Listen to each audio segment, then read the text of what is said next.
designers ils se basent sur tout ce qu'on peut trouver en prêt-à-porter, également dans l'architecture, dans le design.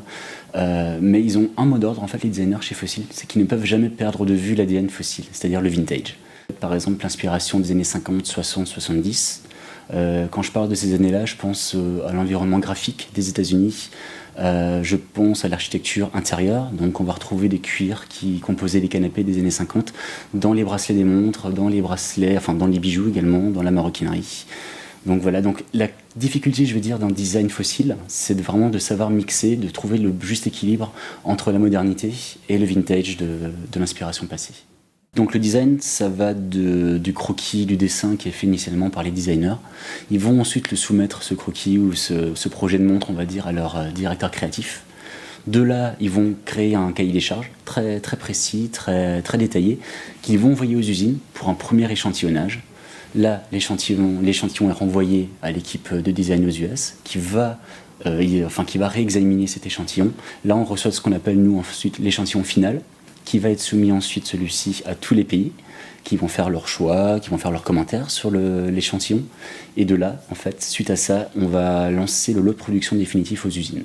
Lors de nos visites en fait, d'usines de fabrication en Suisse, on a eu l'occasion de rencontrer des designers et ils nous ont fait part d'une expérience assez drôle pour nous, on va dire un peu entre guillemets dramatique pour eux, c'est que 70% en fait des croquis, des schémas, des échantillons que eux ont lancés, en fait finalement terminent dans un tiroir et ne verront jamais le jour. C'est pas par la technologie qu'on se différencie. Même si paradoxalement on a quand même des brevets exclusifs pour la marque. Par exemple, si je vous parle de montre Twist, c'est une montre brevetée fossile qui va mixer un mouvement automatique et un mouvement quartz. Et ça, sur le marché à l'heure actuelle, on est les seuls à le faire. On va plus miser sur le design des montres, sur l'aspect vintage de nos produits, que sur l'innovation technologique. Pour maintenant se différencier un petit peu au niveau des rendus, on a de plus en plus développé les montres en acétate. Ça permet de jouer beaucoup sur le plaquage, donc on peut avoir des finitions écailles de tortue, des finitions cornes qui font un petit rappel à la nature, donc un petit côté écologique qui est toujours sympa pour la marque. Quand je pense aussi aux matériaux, on a toujours de l'acier, mais on ne va plus le mettre simplement en argent. On va avoir de l'acier plaqué doré rose, par exemple, on va avoir de l'acier doré, de l'acier plaqué noir.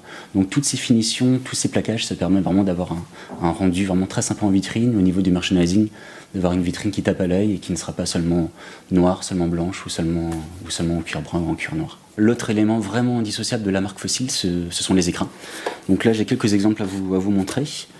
Donc on a l'écrin Mintz, par exemple, ou encore l'écrin spécial Saint-Valentin, qui a été développé pour emballer les montres que les amoureux offraient à leur belle pour la Saint-Valentin. En fait, je pense qu'une belle montre, justement, celle que tu auras choisie, pourra s'adapter à toutes les occasions qui se présenteront à toi.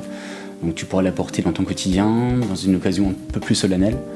Mais voilà, la montre que tu aimeras, je pense que tu la sortiras à toutes tes tenues et à toutes les occasions. On terminera la saga Fossil dans un prochain épisode qui sera consacré à la maroquinerie et aux bijoux. À très bientôt!